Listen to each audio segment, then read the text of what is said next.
Dalang turian wayang, boneka yang joget tidak tahu yang di tangan. Layar menyembunyikan Tuhan, kekuatan tak terlihat. This is a contemporary opening chant of a wayang golek performance as taken from the Asian Art Museum website. The translation is as follows. The dalang dances the puppets. The puppets are danced, not knowing in whose hand. The screen hides the Lord, the power unseen.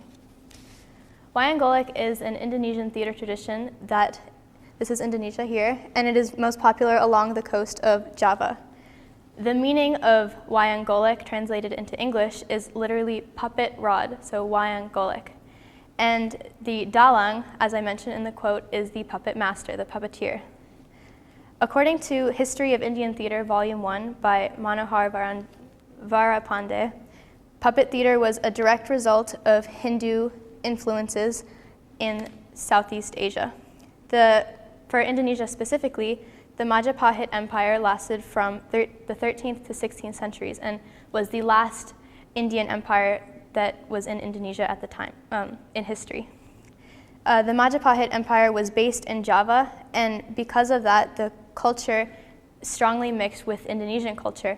And what we have today is a strong Hindu cultural influence within wayang golek performances, even though Indonesia is predominantly Muslim. So although the audience might not believe in these gods and spirits that are represented in stories like the Ramayana and the Mahabharata stories, they are still relevant and a very big part of Indonesian culture, as represented by wayang golek.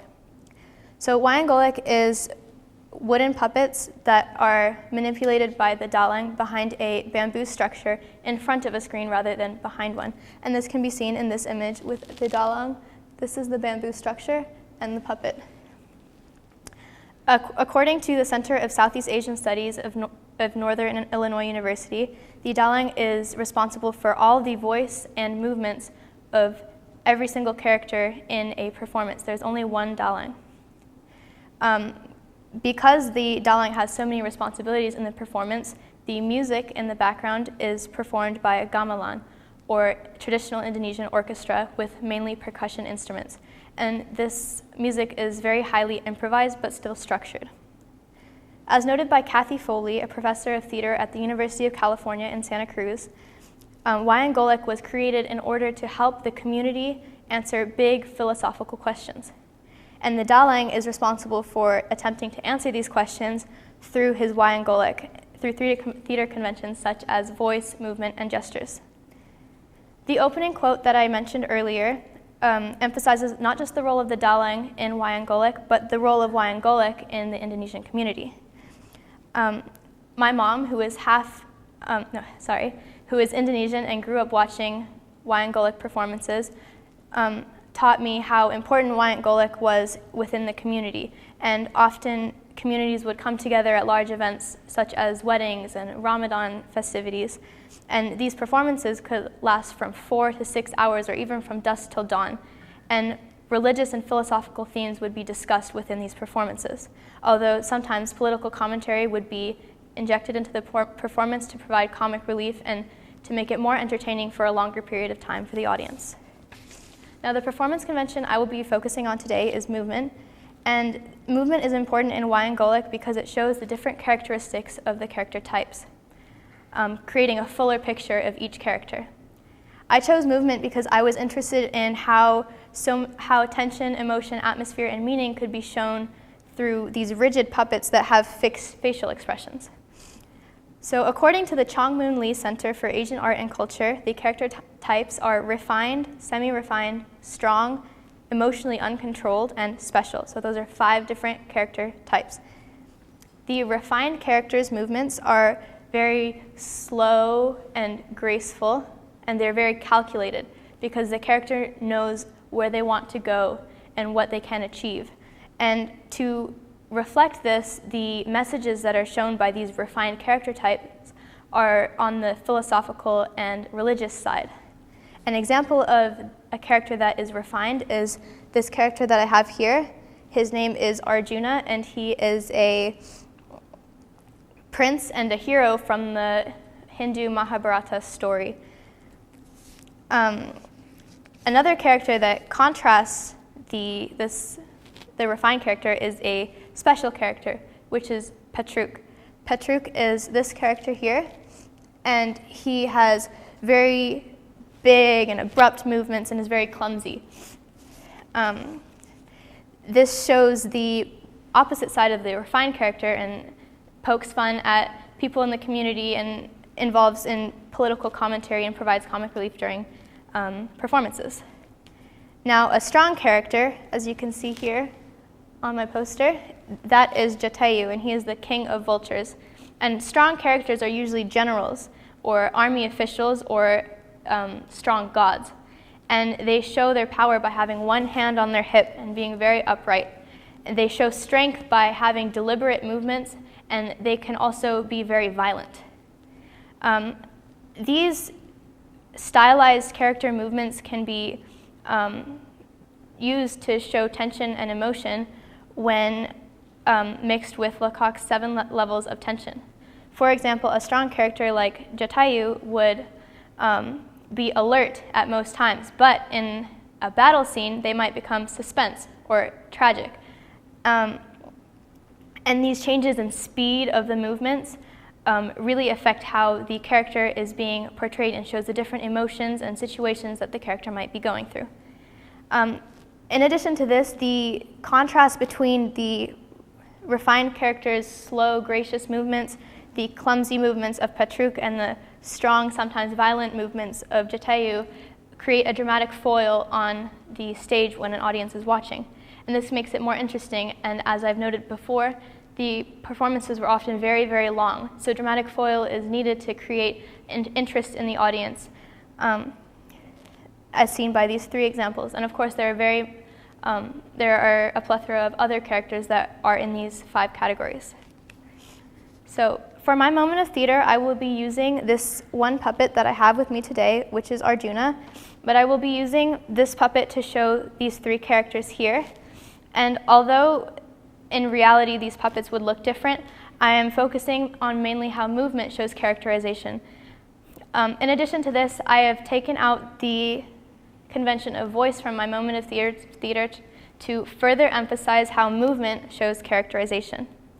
Now, my first small moment will be a moment from the Mahabharata story featuring Arjuna. Now, the Mahabharata story is a Hindu story. It's a war epic. And in this small scene I will be showing you, it is Arjuna reflecting on the war. So now I will perform this small moment of theater.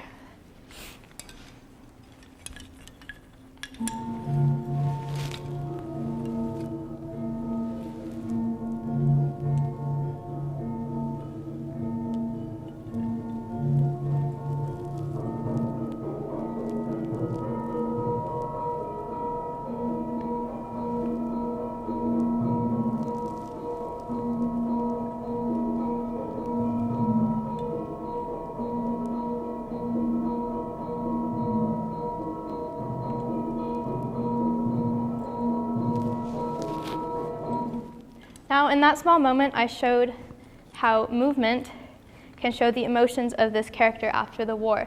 So the movements were gracious and small, showing how Arjuna regrets the war but is also proud of his achievements within it. Now, in the next short moment of theater, I will be showing Patruk, which is visualized here, although I will be using the same puppet. This moment of theater is my own adaptation to better show the movements of this specific character to this specific audience.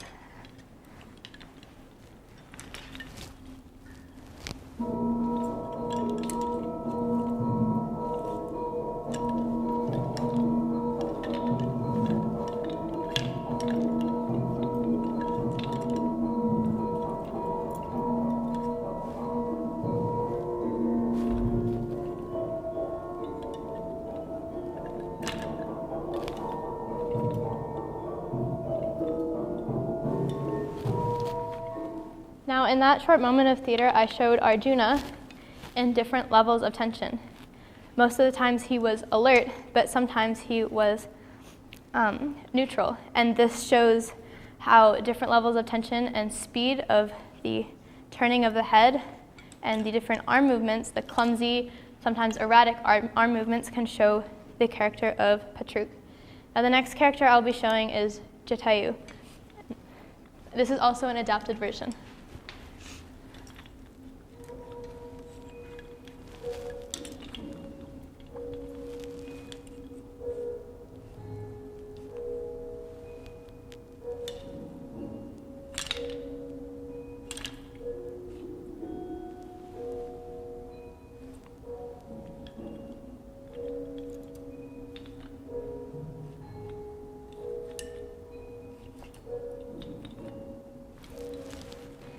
Now, in that last moment of theater, I showed how the strong character had one hand on his hip most of the time, and the tension changed when he was in battle like this.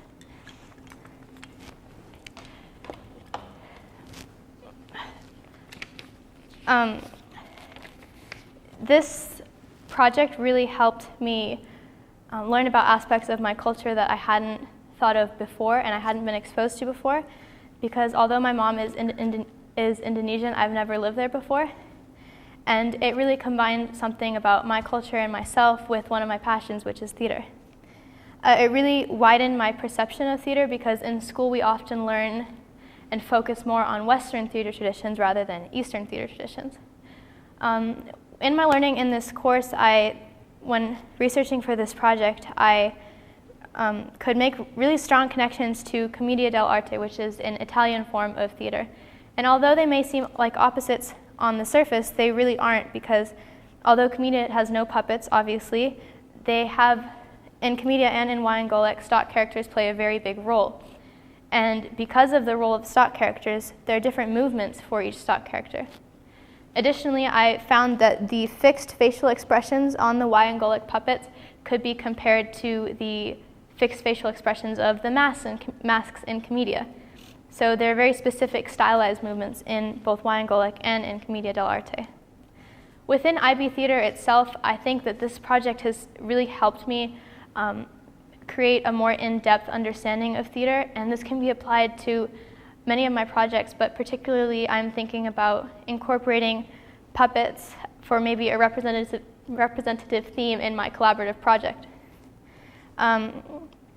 Additionally, this year I am the student director for my school's play, The Importance of Being Earnest, and researching movement in this project has really helped me and given me ideas for characterization through movement for each of the actors, because movement can show so many things about a character's age, state, emotion, condition, and other factors.